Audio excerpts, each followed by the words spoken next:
एक अमेरिकी अधिकारी का एक विवादित बयान और दूसरी तरफ भारत, रूस और चीन के बीच एक नया गठबंधन बनता हुआ। इन दोनों के बीच आखिर क्या कनेक्शन है? तो आज की हमारी पड़ताल इसी बात पर है कि कैसे एक अकेली टिप्पणी एक बहुत बड़े भू राजनीतिक बदलाव की कहानी कह सकती है। तो चलिए सबसे पहले उस बयान पर नजर डालते हैं जिसने ये सारा बखेड़ा खड़ा किया। पीटर नवारो का ये दावा भारत के रूसी तेल खरीदने के जवाब में आया था और इसने जाहिर है एक बड़ा विवाद खड़ा कर दिया। अब सवाल उठता है कि ये पीटर नवारो आखिर हैं कौन और ये जानना जरूरी क्यों है। देखिए, स्रोत के मुताबिक ये कोई मामूली टिप्पणी नहीं थी। ये बयान उस शख्स का है जिसे भारत पर 50% टैरिफ लगाने वाली नीति का चीफ आर्किटेक्ट माना जाता है। तो इससे इस बयान का वजन आप समझ सकते हैं काफी बढ़ जाता है। लेकिन स्रोत का तर्क है कि ये बयान कोई अकेली घटना नहीं है। मतलब ये अचानक से नहीं आया, बल्कि इसे एक बड़े पैटर्न के हिस्से के तौर पर देखा जा रहा है, एक सोची समझी अमेरिकी रणनीति का हिस्सा जिसका मकसद है भारत पर दबाव बनाना।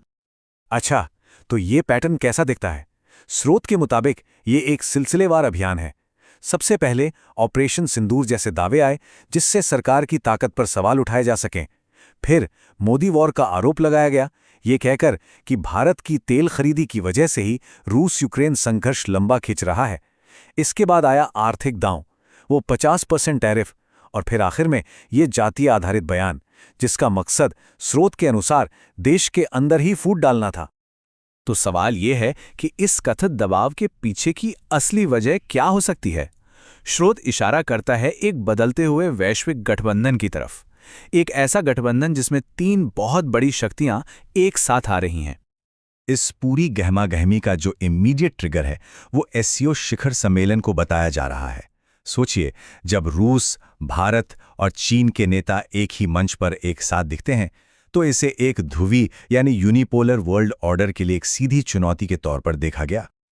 और यह सिर्फ एक बैठक तक ही सीमित नहीं रहा। इन तीनों नेताओं की जो तस्वीरें थीं वो देखते ही देखते वायरल हो गईं और इसने दुनिया भर में एक नई बहस छेड़ दी, एक मल्टीपोलर यानी बहुध्रुवीय दुनिया की बहस।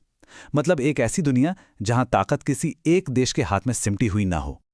अब इस पूरे दबाव के बीच कहानी में एक बड़ा ही दिलचस्प और कह सकते हैं कि विडंबना भरा मोड़ आता है, और ये मोड़ जुड़ा है उसी रूसी तेल से जो इस सारे विवाद की जड़ में है।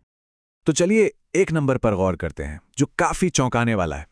15.5%। स्रोत की रिपोर्ट्स के मुताबिक ये यूक्रेन की डीजल जरूरतों का वो हिस्सा है जो भारत से पूरा हो रहा था। जी हां, वही भारत जो रूस से कच्चा तेल खरीद रहा था। तो ये पूरा चक्र काम कैसे करता है? ये बहुत ही दिलचस्प है। देखिए, स्टेप 1, रूस भारत को कच्चा तेल बेचता है। स्टेप 2, भारत की रिफाइनरियां उस कच्चे तेल को डीजल जैसे रिफाइंड प्रोडक्ट्स में बदलती हैं। और फिर आता है स्टेप 3, भारत इसी रिफाइंड डीजल को यूक्रेन को बेच देता है, मतलब उसी देश को जिसके साथ रूस का युद्ध चल रहा है। कमाल है ना? तो ये सब कुछ हमें स्रोत के सबसे बड़े और मूल तर्क की तरफ ले जाता है, और ये तर्क इन सारी घटनाओं को एक साथ जोड़ने के लिए इतिहास का एक बहुत ही पुराना लेकिन ताकतवर सिद्धांत सामने रखता है। और वो सिद्धांत है डिवाइड एंड रूल, यानी फूट डालो और राज करो। स्रोत का मानना है कि इन हालिया घटनाओं के पीछे की मंशा को समझने के लिए इसी ऐतिहासिक रणनीति को देखना होगा। ये वही कुख्यात रणनीति है जिसे ब्रिटिश साम्राज्य ने भारत पर अपनी पकड़ बनाए रखने के लिए इस्तेमाल किया था। तो यहाँ स्रोत एक बहुत ही सीधी और सच कहूं तो चौंकाने वाली तुलना करता है। एक तरफ है लॉर्ड कर्जन की ऐतिहासिक नीति, बंगाल को धर्म के आधार पर बांटना ताकि स्वतंत्रता आंदोलन को कमजोर किया जा सके, और दूसरी तरफ है नवारो का आज का बयान जो कथित तौर पर जाति की पहचान का इस्तेमाल करके समाज में दरार डालने की कोशिश कर रहा है। स्रोत का तर्क साफ है, तरीके भले ही बदल गए हों लेकिन मकसद आज भी वही है, विभाजन पैदा करना। तो इस सारे कथित दबाव के बीच भारत का स्टैंड क्या रहा?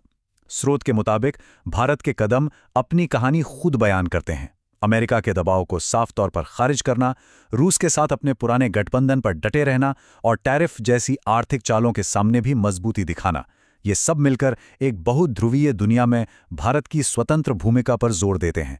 मतलब यह रणनीतिक स्वायत्ता का एक बहुत ही साफ संदेश है। तो ये पूरा विश्लेषण हमें आखिर में एक बहुत बड़े सवाल के सामने लाके खड़ा कर देता है। क्या हम वाकई एक नई बहुध्रुवीय विश्व व्यवस्था को जन्म लेते हुए देख रहे हैं, या फिर ये सब सिर्फ पुराने भू राजनीतिक खेल का एक नया आधुनिक रूप है? इसका जवाब जो भी हो, वो आने वाले समय में दुनिया की राजनीति की दिशा तय करेगा।